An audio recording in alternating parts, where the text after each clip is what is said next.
Hi friends, आप देख रहे हैं फिल्मी खिचड़ी। मैं हूं रूना आशीष और आप में से कुछ फैमिली मेंबर्स ने मुझे खास तौर पर से लिखकर बताया था कि विनीत सिंह की स्टोरी क्या है, अगर आप उसके बारे में हमें कुछ बता सके। तो मैंने कहा ठीक है, विनीत को मैं ऑलरेडी जानती हूँ। ऐसा है नहीं कि मैं पहली बार विनीत के नाम से वाकिफ हो रही हूँ, उसके पहले भी शायद मिल चुकी हूँ और इंटरव्यू हो गया हो। बहुत समय पहले की बात है, इसलिए मैं दावे से नहीं कह सकती। सालों हो गए हैं।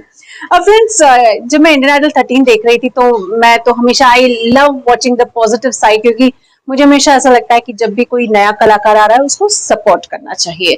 सर्टनली हर एक का थॉट प्रोसेस अलग होता है। ऐसे में मुझे इंडियन आइडल के 13 में ही कुछ एक लोग बड़े अच्छे लगे। एक थे नवदीप बडाली, जो कि वेस्टर्न म्यूजिक करते करते एक दिन ऐसा है कि उनको लगा इंडियन म्यूजिक ज्यादा अच्छा है, मैं वो करता हूँ। वहीं पर संजुति दास, जो कि एक गाना ऑलरेडी यशोमती मैया के नंदलाला की सिंगर रही है, फिर भी वो रियलिटी शो में आ रही है ताकि लोगों का प्यार मिल सके।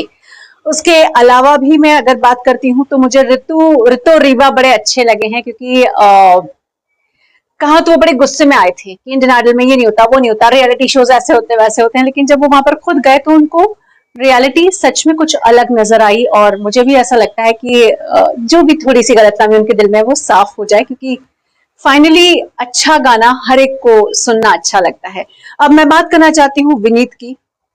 विनीत को देख के मैं थोड़ी खुश हो गई थी और थोड़ी सी सैड भी हो गई थी कि ये क्यों वापस आया है। ही इज डूइंग वेल, क्योंकि ऐसा नहीं कि इनके फिल्मी गाने नहीं आए हैं। ओके, प्रेम रतन धन पायो की जो प्रेम लीला और जलते दिए, इसमें विनीत की आवाज थी। तो वहीं खिलाड़ी 76 में हुक्का बार और खिलाड़ी भैया, इसमें विनीत थे। वहीं तीरथ मेरी तू, ये पुलिस गिरी का, जो कि संजय दत्त की फिल्म थी, उसमें विनीत की आवाज थी। यानी कि आपके पास देखिए संजय दत्त हैं, आपके पास अजय देवगन की जो सन ऑफ सरदार, वो भी फिल्म आपने की है गाने के लिए, सलमान खान है, अक्षय कुमार है। फिर क्यों इतना सैड हो गया, मुझे समझ में नहीं आ रहा था। फिर जब मैं पूरा इंटरव्यू उनका देख भी रही थी, बाकी और भी जगह रिसर्च की, तब बहुत सारी चीजें मेरे सामने आई। और मैंने जितनी भी बार रियलिटी शोज कवर किए हैं, उस समय जो मैंने रियलाइज किया वो भी आपसे शेयर करने के लिए आ गई हूँ। सर्टनली इसका मतलब ये नहीं है कि ये 100% जो बात है वो विनीत के साथ हुई ही होगी। बहुत सारी चीजें ऐसी हैं जो विनीत ने नहीं कही हैं, और मैं भी उनके जख्मों को कुरेदना नहीं चाहती। मैं सिर्फ इतना कहना चाहती हूँ, विनीत तुम वापस आए हो तो इसी बात के लिए खुश हो गई हूँ। लेकिन रियलिटी शो की एक और रियलिटी ये भी है कि जब आप जीत जाते हैं, आप नंबर 1 हो जाते हैं, या आप उन टॉप 10 में पहुंच जाते हैं, टॉप 5 में पहुंच जाते हैं, तब आपको लगता है आपने दुनिया जीत ली है। लेकिन नहीं, यहाँ गलतफहमी हो जाती है आपकी कि आपने दुनिया नहीं जीते हैं। ये ऐसा पायदान है जहां पर चढ़ गए हैं आप, और अब आपको दुनिया जीतनी है सिर्फ और सिर्फ अपने कला के दम पर। फ्रेंड्स, कुछ लोगों ने ऐसा भी लिखा कि बापरे, ऐसा पवनदीप और अरुणिता के साथ ऐसा नहीं होगा। बिल्कुल नहीं होगा। मेरे अभी तक की जितनी रीडिंग है, जितना भी मैं इन लोगों को जानती हूँ, ये लोग अभी तक के रियलिटी शो सिंगर से बहुत अलग हैं।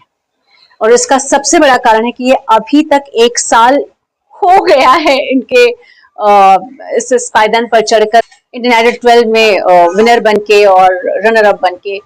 इन सब में ही अभी भी वो हम्बल बिहेवियर है। आपके सफलता की सबसे बड़ी जो खूबी होती है वो है हम्बल बिहेवियर।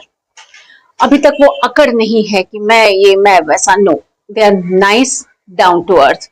विनीत ने अपने इंटरव्यू के दौरान जो सोनी पर मैं देख रही थी, उसमें कहा कि मुझे ऐसा लगने लग गया कि सब चीजें मेरे हिसाब से होनी चाहिए, क्योंकि मेरे हिसाब से ही चलती रहनी चाहिए। अभी तक मैं जिंदगी के हिसाब से चल रहा था, अब उल्टा होना चाहिए। तो शायद कहीं कोई एक ऐसा वाकया रहा होगा। आमतौर पर होता क्या है, एक तो इतनी चकाचौंध देखता है जब भी कोई सिंगर हो या डांसर हो, तो उसके लिए आंखें ऐसी हो जाती हैं, आंखें बंद हो जाती हैं, और फिर वो सही गलत का रास्ता ढूंढ नहीं पाता है। तो ये एक कारण हो जाता है। दूसरा ये भी होता है कि जब आप सफलता के इतने ऊपर पहुंच जाते हैं, तो आपके वो जो दोस्त हैं, जो आपको कभी डांटते हैं, कभी गालियां देते हैं और बोलते हैं चल बस इतना भाव मत खा, या फिर आपके माँ बाप जो है, आपके कान उमेटते हैं और कहते हैं कि चल चल बहुत हो गया, आप पढ़ाई करने के लिए बैठे, या फिर चल बस इतना हमको बड़ा नहीं हो गया, तो अभी भी हमारा बच्चा है, तो अभी भी हमारा ही बेटा है, ये कहते हुए आपको कान मरोड़ते हुए जमीन पर लाते हैं, कहीं वो छूट जाते हैं। आपका एक नया सर्कल बनता है। इस सर्कल में जरूरी नहीं है कि सारे ही लोग आपको जो वाह वाह कर रहे हैं वो सच में आपको बहुत प्यार करते हैं। ओके, अब आपको ढूंढना पड़ता है और पहचानना पड़ता है कि ऐसा कौन है। जहां तक मुझे लगता है सोनी टीम जिस तरीके से पवन, अरुणिता, दानिश, साइली, आशीष और इन टॉप 10 को कवर करके चलती है कि कहीं कोई प्रॉब्लम नहीं होनी चाहिए, इनको प्रॉपरली समय मिलना चाहिए कि प्रैक्टिस कर सके ये, या फिर कहीं भी अगर आउट ऑफ इंडिया टूर के लिए जा रहे हैं तो उनके कागजात सही तरीके से रहें, खाने का सही इंतजाम हो जाए। ये सब वो लोग हैं जो आपकी केयर करते हैं। आपको इसमें से ढूंढना होता है कि कौन ऐसा है जिसका हाथ पकड़कर आप आगे तक चल सकते हैं, जिसका मार्गदर्शन आपको बहुत ज्यादा काम आएगा। और जहां तक मैंने देखा है सूरज सर से जब पवन की, अरुणिता की ऑफ स्क्रीन भी बातचीत होते हुए देखी है, ये दोनों जनरली वो बात मानते हैं जो सूरज जी कहते हैं कि नहीं नहीं अभी तुम्हें बैठ जाना चाहिए, या अभी तुम थोड़ा सा खाना खा लो, बहुत हो गया खाना खा लो। सो ये लोग बहुत अच्छे से मान लेते हैं। तो मुझे नहीं लगता कि ये प्रॉब्लम उनको अभी तक आ रही होगी, क्योंकि जितनी भी ये टीम होती है, मैनेजिंग टीम, ये इतने सारे आइडल्स को देखकर आई हुई होती है कि वो आपके लिए अच्छा ही चाहते हैं। फिर बात आती है आपके अंदर के कैरेक्टर की, कि आप इस चकाचौंध में कहीं किसी व्यसन का शिकार ना हो जाए। बहुत आम है आजकल मुंबई में, हर दूसरी तीसरी जगह पर युवा पीढ़ी व्यसन का शिकार होते हुए मैं देखती हूँ। अपने आप को दूर रखिए, क्योंकि आपका गला बहुत इंपॉर्टेंट है।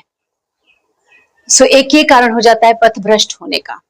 फिर एक और कारण ये हो जाता है कि आप जिन रियलिटी शो में वाहवाही पाकर, बहुत प्यार पाकर, बहुत सारे वोट्स पाकर ऊपर चढ़ रहे हैं, जब आप उनसे परे होकर रियलिटी शो के बाहर निकलकर किसी म्यूजिक डायरेक्टर या प्रोड्यूसर के पास जाते हैं, तो उनके लिए आप एक अनादर सिंगर फ्रॉम रियलिटी शो होते हैं।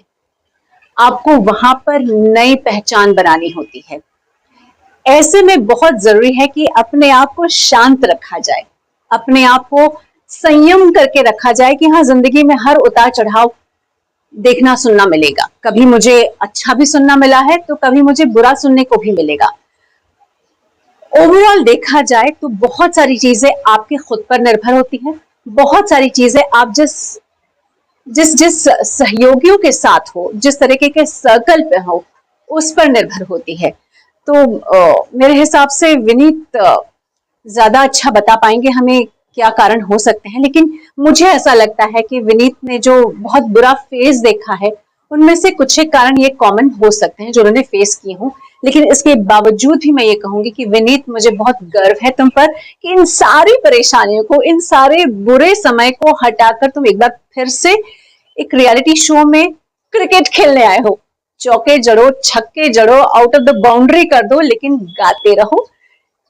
तुम्हारी आवाज बहुत अच्छी है।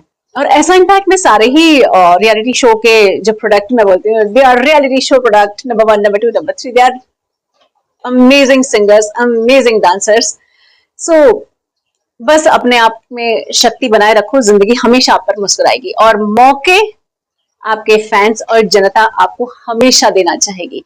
तो मैं भी यहाँ पर लोगों से रिक्वेस्ट करूंगी कि अगर कोई इतनी बड़ी परेशानी को तोड़कर, उस पिंजरे को तोड़कर बाहर आ रहा है तो उसे सपोर्ट करना चाहिए। मैं तो कर दूंगी भाई, मेरी तुम करो यार इतना ही कहूंगी। अब आप बताइए, क्या ये कारण आपको सही लगे हैं कि किसी भी रियलिटी शो सिंगर या डांसर को नीचे खींचने में एक बहुत बड़ा अहम कारण हो सकते हैं? आपको जो भी लगता है लिखकर बताइएगा। जय हिंद।